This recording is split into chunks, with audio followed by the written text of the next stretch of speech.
do I really want another movie that might have been meant for Ryan Reynolds? Do I want that?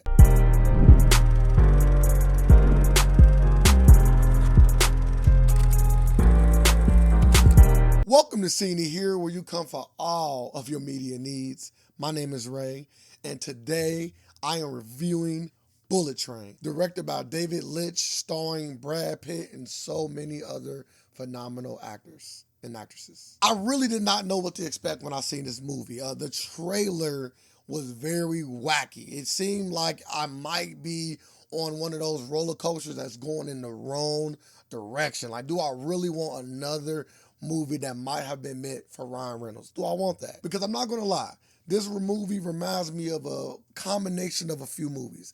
It reminds me of a movie by the name of Smoking Aces, kind of mixed with Deadpool 1, because Deadpool 2 was trash. So it's definitely the better half of the Deadpools, in my opinion. And that's crazy to say because David Leitch is actually the one that directed Deadpool 2. You would think watching this movie, he directed Deadpool 1. Because in my opinion, this is one of those movies that take you on a crazy ride through multiple different stories that collide together and really give you a spectacular action film. The best part about this movie is the action.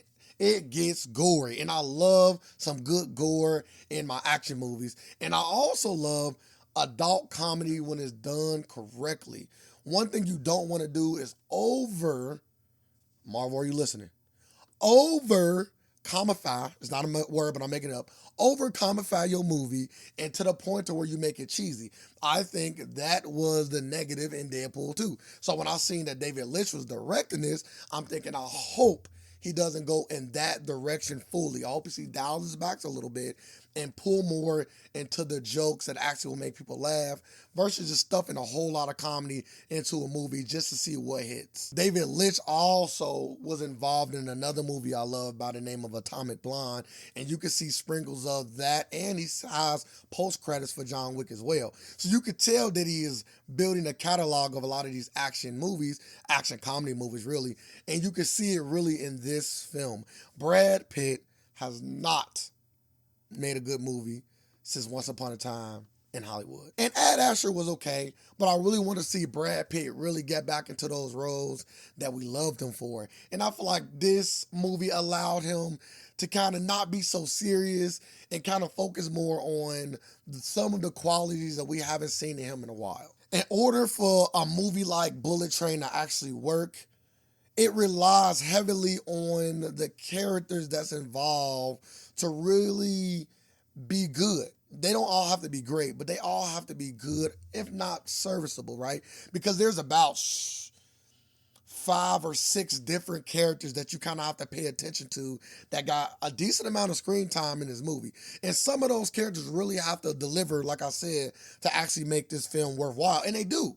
This movie is so much fun. I think that's the biggest takeaway from this film. It's such a fun film. And a lot of films try to focus too much on delivering some, groundbreaking story or delivering some emotional punch, when really sometimes we want to just have fun.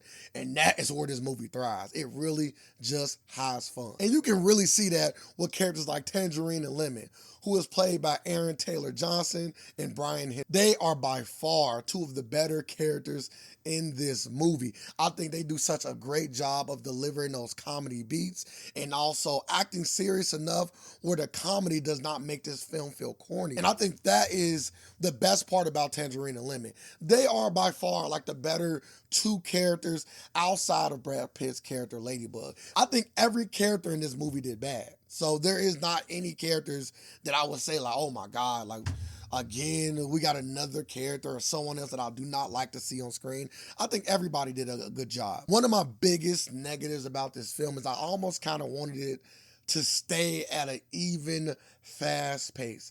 I feel like this movie has slight pacing issues because there are moments in which you kind of want them to keep revving the engine and they started to throttle it or slow it down a little too much. We wanted you to stay here. Instead, you go here and then you drop down steadily.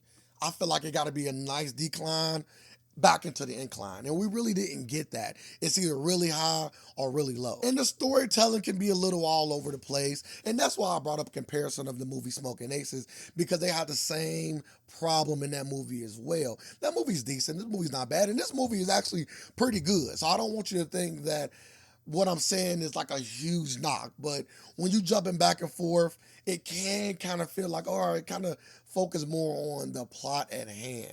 But one thing, I guess, in the same vein that this film does well is that they do a good job of showing, not telling. I think so many films fall into an area of talking about what happened or telling you a long story without actually showing you. And as audience members, we want to see it.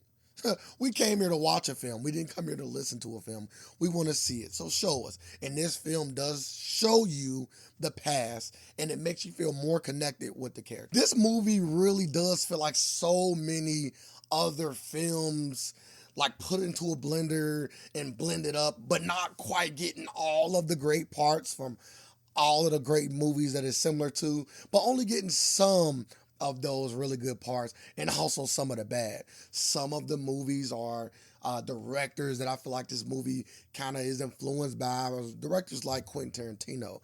Movies that this film feels like it's inspired by would be films like Snatch, another film that Brad Pitt played in, where it's also a whole bunch of different kind of comedic, over-the-top characters that's coming together and all their stories kind of mash into each other to come up with some sort of a over-the-top comedy / action type of film. And this movie feels like all of those things combined. In conclusion, this film was fun.